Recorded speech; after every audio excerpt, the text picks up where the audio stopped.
Oke, materi ini merupakan lanjutan dari materi sebelumnya ya. Lanjutan dari konten sebelumnya. Di materi sebelumnya atau di konten sebelumnya kita sudah membahas bahwa arus listrik AC atau tegangan listrik AC itu nilainya berubah-ubah ya. Nilainya berubah-ubah tergantung waktu ya. Nah, karena itu di konten sebelumnya kan kita perkenalkan ada 3 jenis nilai ya. Ada 3 jenis nilai. Ada nilai sesaat ya. Nilai sesaat ini ya saat-saat tertentu ya, pada waktu tertentu itu nilainya tertentu juga ya, nilai sesaat. Kemudian kedua adalah nilai maksimum ya. Jadi misalnya arus, ada arus maksimum, tegangan juga demikian, ada nilai tegangan maksimum ya. Karena tadi kan dia berubah-berubah nilainya. Nah, ada yang paling besar nilainya, itu yang disebut nilai maksimum. Nah, kemudian yang ketiga adalah yang disebut dengan nilai efektif ya. Misalnya arus efektif ya, tegangan efektif ya. Dan nilai efektif inilah nilai yang terbaca di alat ukur ya, nilai yang terbaca di alat ukur. Kan kalau kita ambil alat ukur, misalnya kita ukur arus dari listrik AC, secara teori kan nilainya berubah-ubah. Tapi kalau kita lihat di alat ukur, ternyata ada nilai tertentu yang terbaca di sana yang condong pada nilai tersebut. Itu yang disebut nilai efektif ya. Oke. Nah, kali ini kita lanjutkan ya. Jadi apa yang terjadi ya, atau fenomena apa yang kita peroleh ya, juga rumus-rumusnya nanti ya, ketika arus atau listrik AC ini dihubungkan dengan resistor ya. Jadi nanti ada 3 yang akan kita bahas di sini. Ketika listrik AC dihubungkan dengan resistor atau hambatan secara umum ya, kemudian dihubungkan dengan induktor, kemudian ketiga dihubungkan dengan kapasitor ya. Nah, kita mulai dulu dengan resistor ya, atau hambatan. Hambatan ini eh, kita ambil yang paling dasar ya, resistor ya, karena hambatan itu tidak hanya resistor ya, bisa lampu ya. Kita ambil secara umum resistor di sini. Nah, untuk simbol listrik AC atau simbol tegangan listrik AC itu seperti ini. Ada semacam tanda gelombang di sini untuk menunjukkan bahwa nilainya berubah-ubah ya. Kita sudah bahas sebelumnya kalau grafik tegangan atau grafik arus listrik AC itu kan polanya seperti gelombang ya. Kalau kita buat grafiknya terhadap waktu. Jadi seperti ini. Nah, ini resistor ya, simbol dari resistor adalah nilai hambatannya R. Oke. Nah, tegangan dari sumber ya itu kan seperti ini ya. Berbentuk persamaan seperti persamaan simpangan gelombang kan, kita sudah bahas di konten sebelumnya, yaitu amplitudo dari tegangan yang berarti nilai maksimum ya, tegangan maksimum sin omega T. Itu yang kita sudah bahas di konten sebelumnya nih, persamaan ini ya. Nah, ini nilai tegangan sumber ya yang berubah-ubah terhadap waktu. Makanya di sini V fungsi T ya. Oke. Nah, kalau kita hubungkan dengan resistor, maka tegangan resistor itu sama dengan tegangan sumber. Kalau kita hubungkan dengan satu resistor seperti ini ya, atau satu hambatan, maka kalau kita ambil voltmeter, kita ukur ya. Jadi tegangan yang terbaca di resistor yang tunggal ini sama dengan tegangan sumber. Kita tulis seperti ini. Tegangan sumber sama dengan tegangan di resistor. Oke. Nah, tegangan di resistor itu kalau berdasarkan hukum Ohm kan V I kali R ya. Jadi I arus yang mengalir di resistor ya kali hambatannya, ya kan? VIR ya, IR ini arus yang mengalir resistor atau arus yang mengalir rangkaian ini sama ya, karena satu kabel kali hambatannya. Oke. Nah, maka IR atau arus yang mengalir di resistor itu sama dengan VT per R kan? VT per R. Nah, kalau kita nyatakan VT ini sesuai, kita ubah nilainya ya berdasarkan ini, Vmax sin omega T per R ya, maka kita peroleh ya IR sama dengan ya Vmax per R, atau kita tulis dalam bentuk yang lain seperti ini bisa. Oke. Nah, maka kalau kita perhatikan ini ya, kalau kita coba cari nilai maksimum ya, arus maksimum maksudnya ya. Ini kan arusnya berubah-ubah ini. Ini masih berubah-ubah ya terhadap fungsi waktu. Ya. Ada waktu di sini. Nah, kalau kita mau mencari nilai maksimum, maka ini akan menjadi maksimum kalau sin omega t-nya sama dengan 1 kan. Kita tahu nilai sin itu yang paling kecil 0, yang paling besar 1. Demikian juga cos ya. Nah, berarti kalau kita mau nyatakan persamaan ini maksimum, arusnya yang mengalir di resistor ini maksimum, maka sin omega t-nya harus bernilai 1. Maka kita dapatkan I max-nya sama dengan V max per R ya. Jadi IR sama dengan V max per R. Ya. Jadi I max ini V max per R. Oke. Dengan cara seperti tadi kita masukkan, ya sebut saja syarat batas ya. Jadi kalau IR ini supaya jadi I max, sin omega t-nya harus 1. Berarti I max sama dengan ini. Ya. Oke. Bisa dipahami ya. Oke, kita dapatkan I max-nya V max per R. Nah, jadi ya kita bisa lihat di sini ya bahwa VR ya sama dengan tegangan di resistor sama dengan arus yang mengalir di resistor kali R. VR kan IR ya. IR-nya itu I max R sin theta, sin omega t. Sorry, ini kita coba nyatakan ke persamaan yang lebih spesifik lagi ya. Jadi poinnya di sini, di rangkaian resistif ini disebut resistif ya, resistif murni karena hanya ada resistor di situ. Di sini persamaan yang paling kita butuhkan kan tegangan di resistor itu persamaannya apa, arus di resistor juga persamaannya apa. Nah, tegangan di resistor itu ternyata sama dengan tegangan sumbernya ya, yaitu V max sin omega t, tentu saja sama ya. Nah, kalau arus di resistor I max sin omega t. Oke. Dan di sini kalau ini sudah persamaan berikutnya kita gabungkan atau kita modifikasi sedikit ya. Jadi VR IR kali R, IR-nya tadi ini ya. Oke, ini tegangan di resistor yang lebih spesifik lagi. Dan dari sini kalau kita perhatikan sudut fase antara si arus yang mengalir di resistor dan tegangan di resistor itu kan sama. Ya. Di sini arus ini kan V max ya. I max R ini V max. Nah, tegangan di resistor sudut fasenya omega T. Arus di resistor sudut fasenya juga omega T. Jadi kita katakan antara arus dan tegangan yang mengalir di resistor ini sefase. Sudut fasenya sama-sama omega T. Dah, di sini kita bisa memperkenalkan sebuah grafik ya atau diagram ya. Jadi disebut dengan grafik atau diagram fasor ya. Jadi arus dan tegangan ini kan ya, karena dia sudut fasenya sama, berarti sefase. Kalau sefase ya sejajar seperti ini. Jadi kalau tegangannya seperti ini ya, fasenya ini sudut ya. Jadi putarannya berlawanan jarum jam, katakanlah gitu.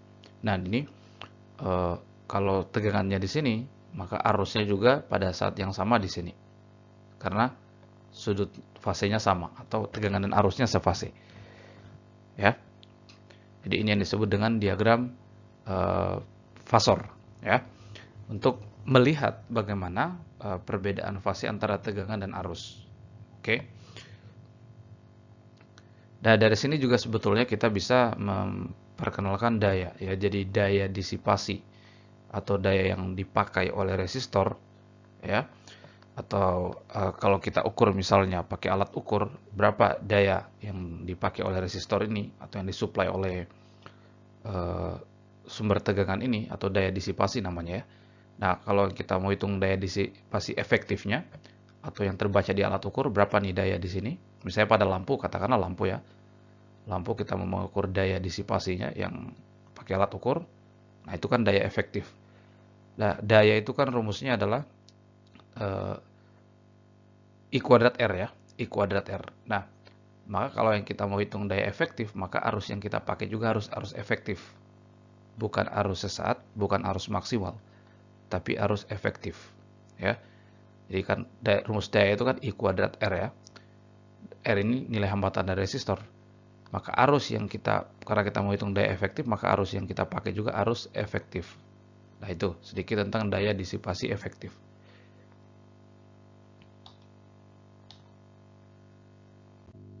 Nah, tadi resistor ya. Nah, berikutnya ini adalah bagaimana kalau dihubungkan dengan induktor. Induktor ini sebuah komponen elektronika yang dibahas khusus di materi hukum Faraday. Ya, silakan dicek kembali. Jadi induktor itu adalah semacam kumparan ya.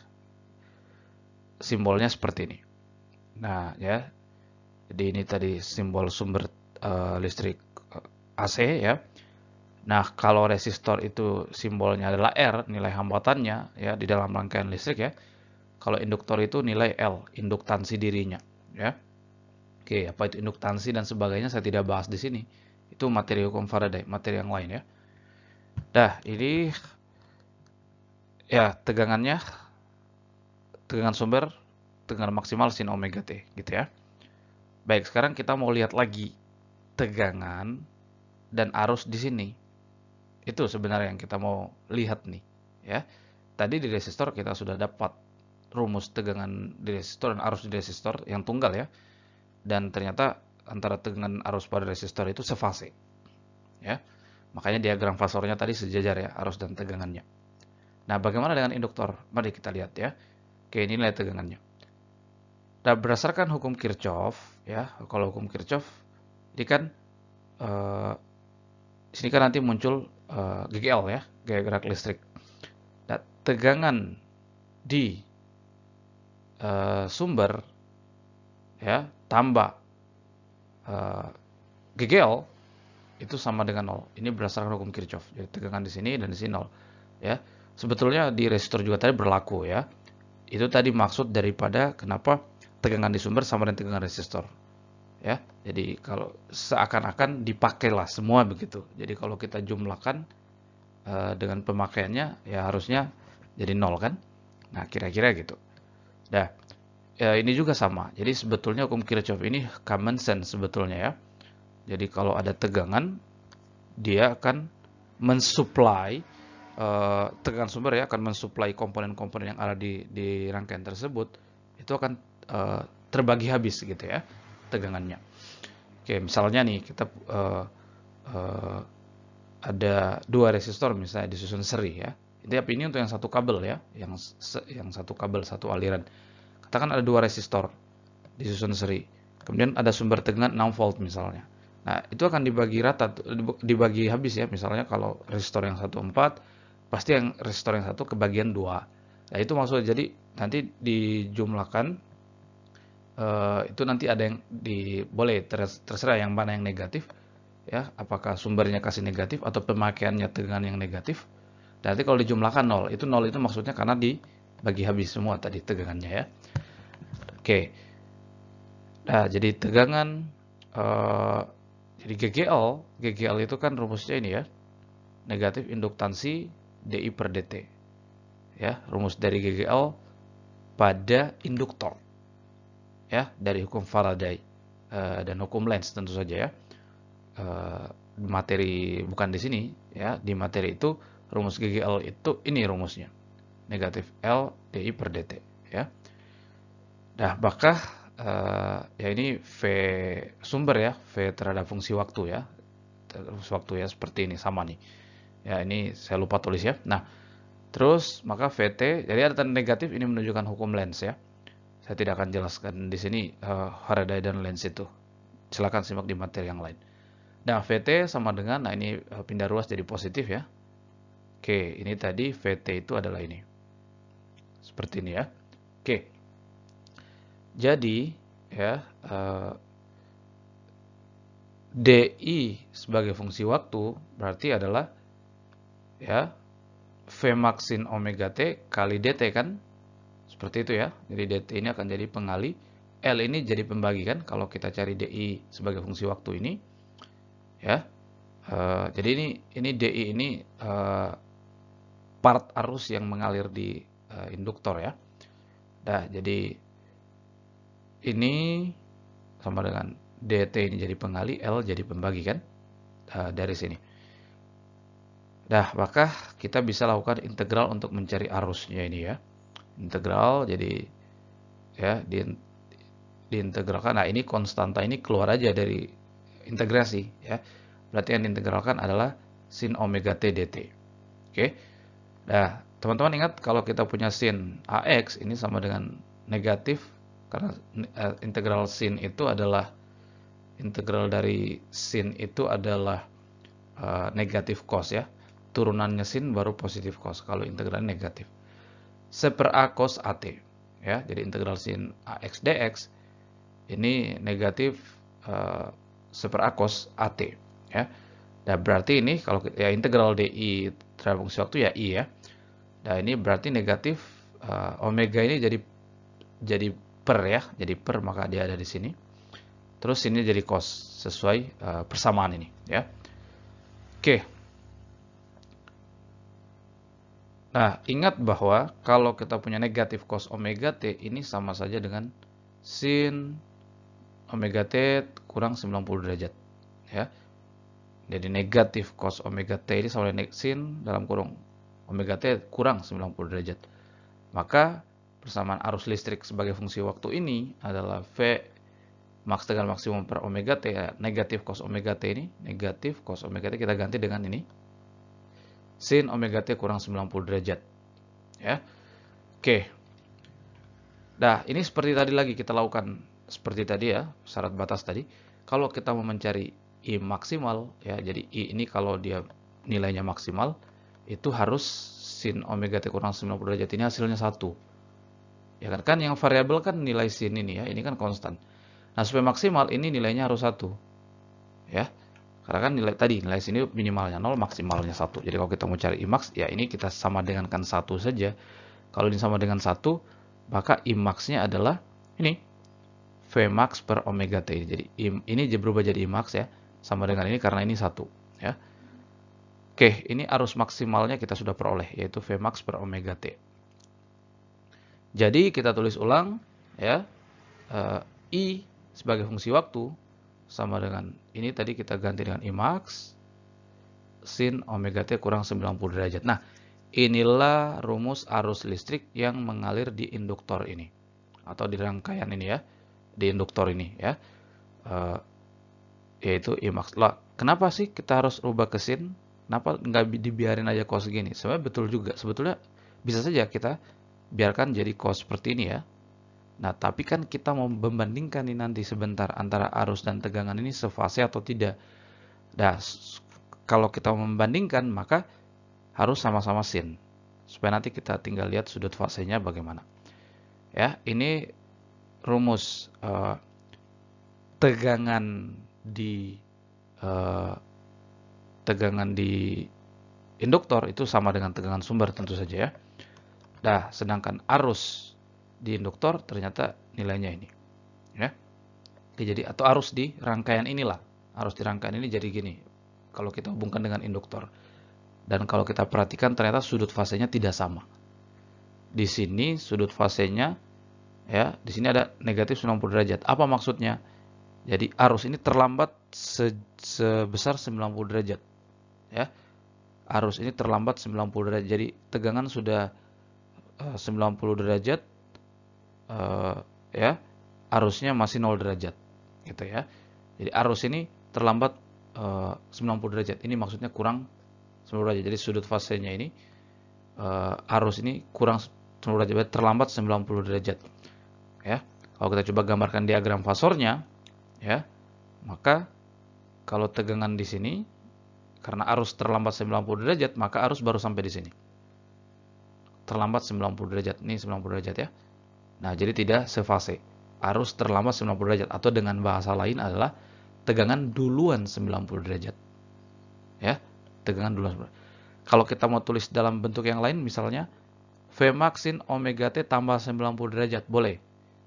Sin omega t tambah 90 derajat, nanti yang ini omega t saja, boleh juga. Itu maksudnya tegangan duluan 90 derajat. Atau kalau dalam rumus yang ini bisa dalam kalimat yang lain bahwa arus terlambat 90 derajat.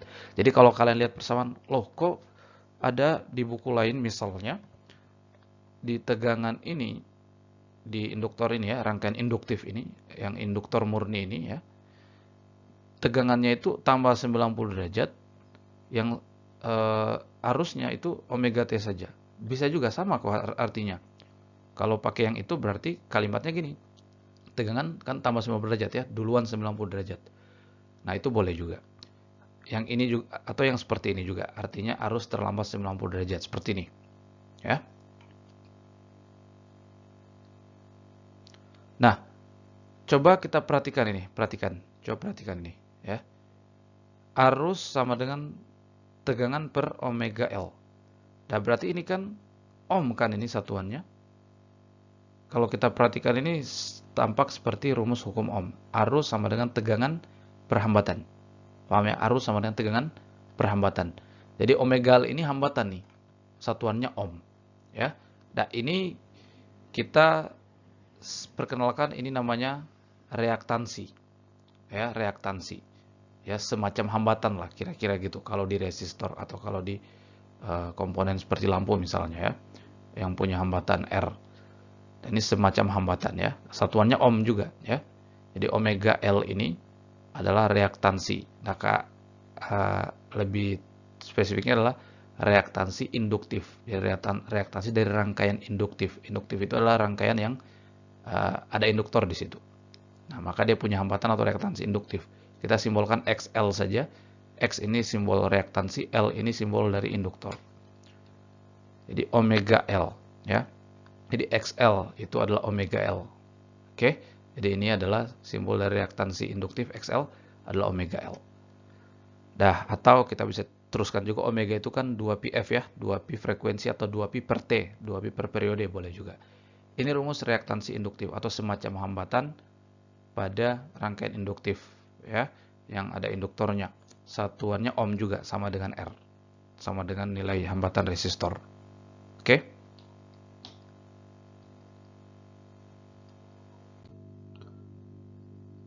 Nah, ini yang terakhir ya, ketika dihubungkan dengan kapasitor. Jadi arus AC dihubungkan dengan kapasitor. Gimana lagi tegangan dan arus pada kapasitor? Ya. Nah, ini sumber tegangannya ya. Tegangan AC ya, Vmax sin omega T. Nah, kita tahu kalau kapasitor itu dihubungkan dengan listrik, maka kapasitor akhirnya bermuatan listrik. Akhirnya punya muatan listrik ketika dihubungkan dengan listrik ya. Nah, muatan listrik kapasitor itu sama dengan kapasitansi ya. Jadi kalau resistor itu simbol dalam rangkaian listrik R, nilai hambatan. Kalau induktor itu L, induktansi diri.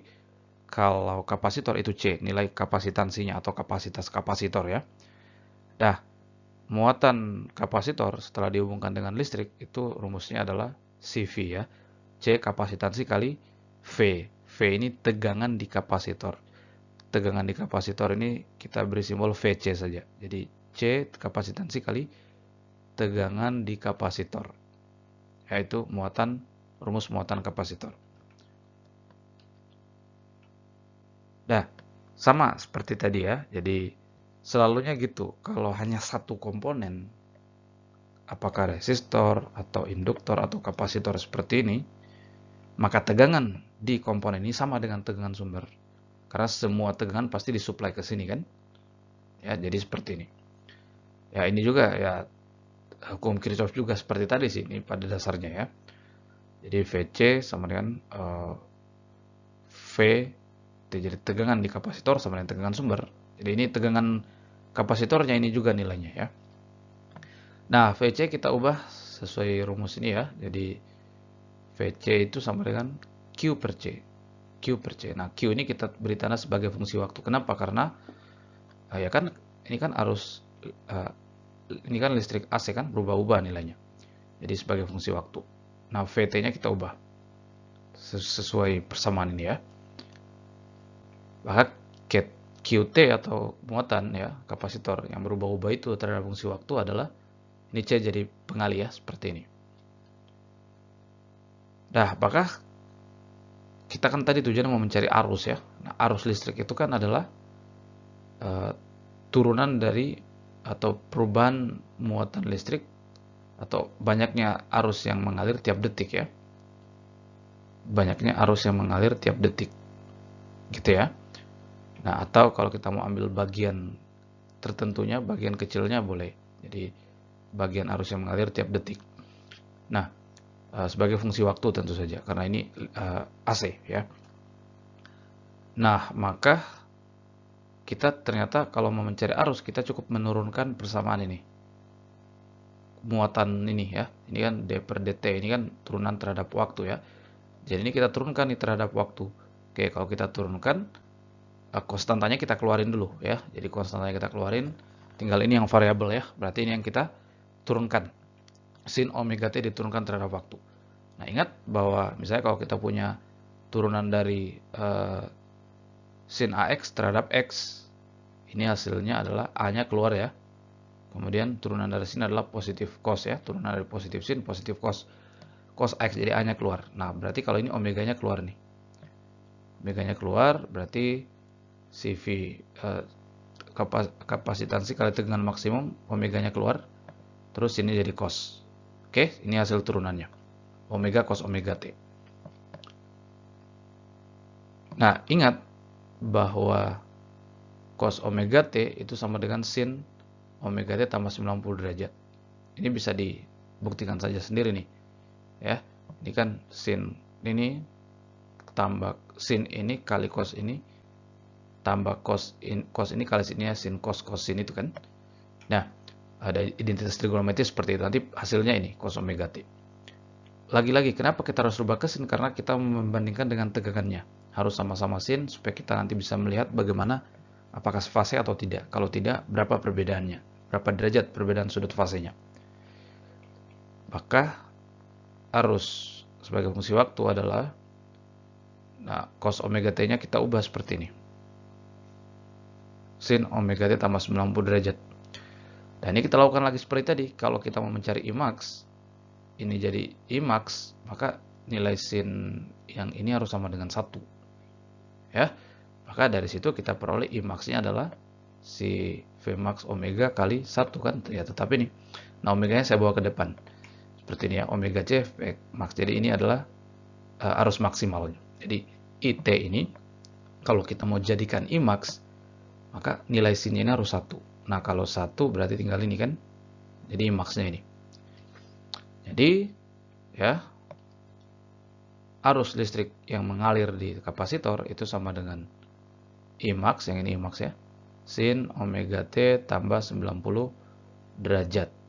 Nah, di sini kalau kita perhatikan ternyata arus itu duluan 90 derajat. Beda sudut fasenya 90 derajat ya. Arus itu duluan 90 derajat ketimbang tegangan. Atau dalam kata lain, tegangan terlambat 90 derajat ya. Jadi kalau kita mau pakai rumus yang lain, misalnya bisa kita ubah gini.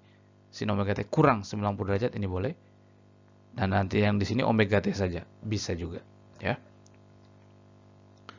Nah, maka diagram fasornya menjadi kalau tegangannya di sini, nah arusnya duluan 90 derajat. Nah, berarti arusnya sudah di sini. 90 derajat. Jadi dia duluan 90 derajat. Ya. Jadi seperti itu diagram fasornya. Atau dengan rumus lain, kalau kalian lihat buku lain misalnya tegangan dia pakai sin omega T kurang 90 derajat, itu boleh, tapi di sini harus omega T saja. Artinya tegangan terlambat 90 derajat daripada arus boleh. Ya, sama saja maksudnya. Nah, sekarang kita lihat lagi nih di sini. Arus maksimal tadi ya. Ini bisa kita ubah jadi gini. Vmax per 1 per omega C. Bisa ya, jadi ini omega C kali Vmax, kita bisa ganti Vmax per 1 per omega C. Nah, ini merupakan ohm lagi, hambatan lagi. Karena kan arus dengan perhambatan. Ya. Nah, ini adalah reaktansi lagi, reaktansi kapasitif. Ya, reaktansi kapasitif atau reaktansi dari rangkaian kapasitif ini ya, yang kapasitor ini. Jadi, ya, maka reaktansi dari reaktansi kapasitif ya kita simbolkan XC. Kalau reaktansi induktif tadi XL ya, ini XC. Reaktansi simbolnya X. Kalau induktif L, kalau kapasitif C, karena kapasitor ini C ya, yaitu 1/omega C ini. Ini reaktansi kapasitifnya. Ya. Atau omega kita ganti, bisa ganti 2πf tadi, atau 2π/T boleh. Inilah reaktansi kapasitifnya. Ya. Nah, oke, kita cukupkan dulu sampai di sini supaya jangan terlalu panjang ya. Di konten berikutnya kita akan bahas rangkaian bagaimana kalau resistor, kemudian induktor dan kapasitor tadi dipasang sekaligus di rangkaian listrik AC ini. Jadi di dalam rangkaian listrik AC ada resistor, ada induktor, ada kapasitor ya, atau yang disebut juga dengan rangkaian RLC karena ada R di situ, ada L, ada C. Ya, rangkaian RLC. Jadi konten berikutnya kita akan bahas rangkaian RLC di mana resistor, kapasitor, dan induktor itu berada dalam rangkaian yang dalam jalur yang sama yang disusun secara seri. Oke.